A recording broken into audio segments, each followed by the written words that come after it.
네, 어제 갑자기 식품의약품안전처에서 일부 고혈압약에 발암 유발 가능 물질이 들어있다는 발표를 하면서 환자와 가족들이 불안에 떨고 있습니다. 자세한 내용 식약처 출입하는 조경진 기자와 뉴스 추적하도록 하겠습니다.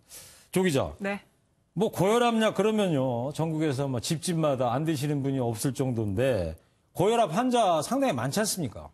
네, 실제로 환자 수는 지속적으로 증가하는 추세입니다. 네. 2013년도에는 551만여 명에서 지난해는 602만여 명으로 4년 동안 무려 9%나 증가했습니다. 네. 근데 이 환자 계층도 노년층뿐만 아니라 젊은 환자 수까지 고혈압 환자는 많아지고 있습니다. 네. 그만큼 고혈압약 드시는 분도 많을 것 같고. 네. 사실 저도 공복 상태에서 매일 먹거든요. 네. 근데 갑자기 어제 이 식약처에서 고혈압약에 발암물질 가능성 물질이 들어있다. 이런 이야기를 들으니까 네. 고혈압약 복용하는 환자분들이나 가족들이 상당히 불안에 떨고 있단 말이죠. 그렇죠. 이게 이 발암물질 가능성 있는 물질이 들어있는 게 국내에서 시판되는 모든 고혈압약이 해당이 되는 거예요? 아닙니다. 고혈압 치료제가 모두 해당하는 것은 아닙니다. 고혈압 약의 주 원료 중에 하나가 발사르탄이라고 있습니다. 네. 이 중국의 한 제조사에서 만든 발사르탄에서만 이 발암 가능 물질이 들어있는 것으로 확인되면서 이 제조사에서 원료를 제공받는 것으로 허가받은 219개 품목에 대해서만 이번 조치가 내려졌습니다. 네. 근데 이 발사르탄, 이 물질이 문제인 거예요?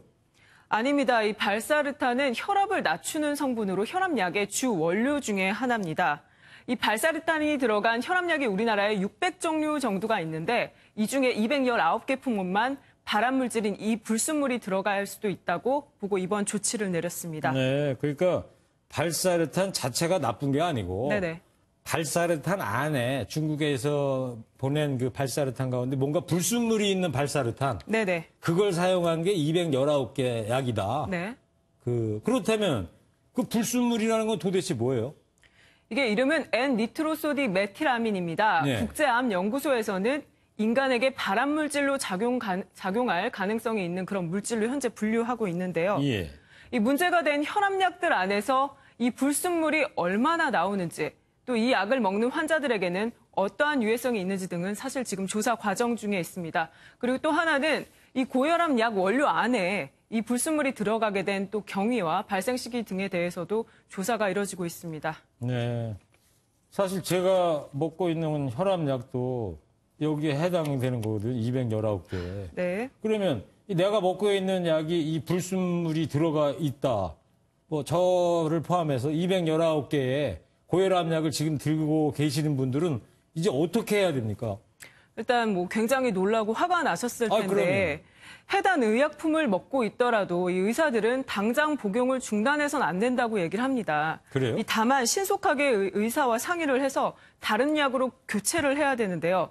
이 고혈압약은 혈압을 낮추는 방식에 따라서 수천 가지나 됩니다. 네. 당장 이 약이 아니면 대안이 없다. 이런 상황은 다행히도 아닙니다. 그러면 오늘이야 병원 쉬는 날이니까 네. 내일 이제 월요일 되면 당장 내과의 의사한테 찾아가서 뭔가 약을 바꿔야 되는 그런 상황이 되는 거 아니겠어요? 현재까지로서는 이 식약처에서도 이 부분에 대해서도 들여다보고 있습니다. 그래서 아직 명확하게 나온 조사 결과는 없는 상황입니다. 네. 지금까지 사실 이 얘기를 접하시면서 놀라는 분들 많으실 겁니다. 내가 먹는 약이나 혹은 부모님께서 복용하고 계시는 혈압약이 이번에 논란이 된 그런 약이 아닌가 생각하실 텐데요. 식약처에서 어쨌든 간에 주말 동안 홈페이지에다가 219개 약에 대한 정보를 모두 올려놨으니 한번 확인을 좀 빠르게 해보시는 게 좋겠습니다. 그래요. 알겠습니다. 네.